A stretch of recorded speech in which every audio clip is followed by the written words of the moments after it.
મહુવામાં હીરાના કારીગરો દ્વારા પૂરતા ભાવ ન મળતા આવેદનપત્ર આપવામાં આવ્યો, જેને લઈને આજરોજ હીરાના કારીગરો દ્વારા વિરોધ પ્રદર્શન કરવામાં આવ્યો હતો.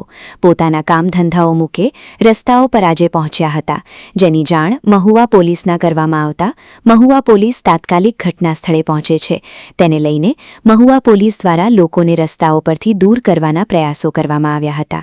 હીરાના કારીગરો દ્વારા એક જ માંગ કરવામાં આવી છે કે અમને અમારા કામના વળતરના ભાવ આપવામાં આવે.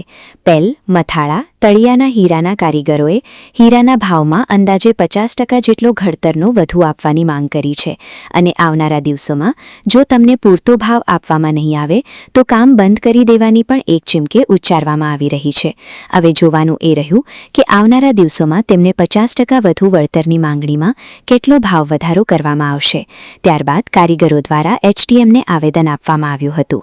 અહેવાલ સુલતાન ખાન પઠાણ, રિપોર્ટ ઇદ્રીશ કુરેશી, મહુવા.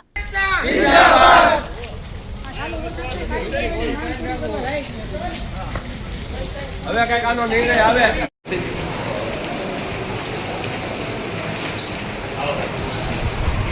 ટાઈગર એકતા જિંદાબાદ. ભાવ વધારો, ભાવ વધારો. હીરામાં ભાવ વધારો, વધારો.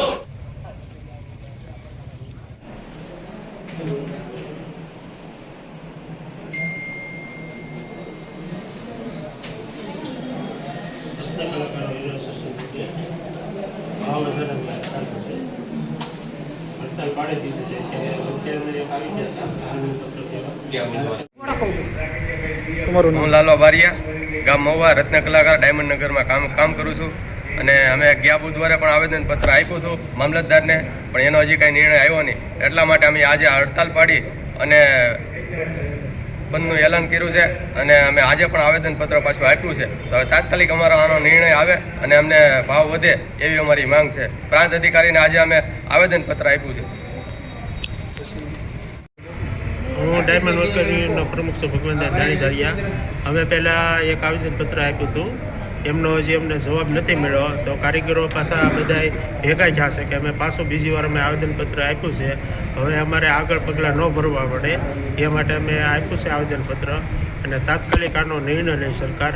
અને કારીગરો અત્યારે રોડ ઉપર આવી ગયા છે, ત્યારે મોંઘવારી બહુ વધી ગઈ છે અને અત્યારે ખાવાના ફાફા છે કારીગરોને, એ માટે અમે આવેદન પાછું આપ્યું છે. આવનારા સમયમાં તમારી માંગ પૂરી નહીં થાય તો તમે શું આગળ રસ્તો રહેશો? તો અમે આ માંગ પૂરી નહીં કરીએ તો અમે ગાંધી સિંચા માર્ગે અમે પાછા આંદોલન કરશું. કારીગર એકતા જિંદાબાદ.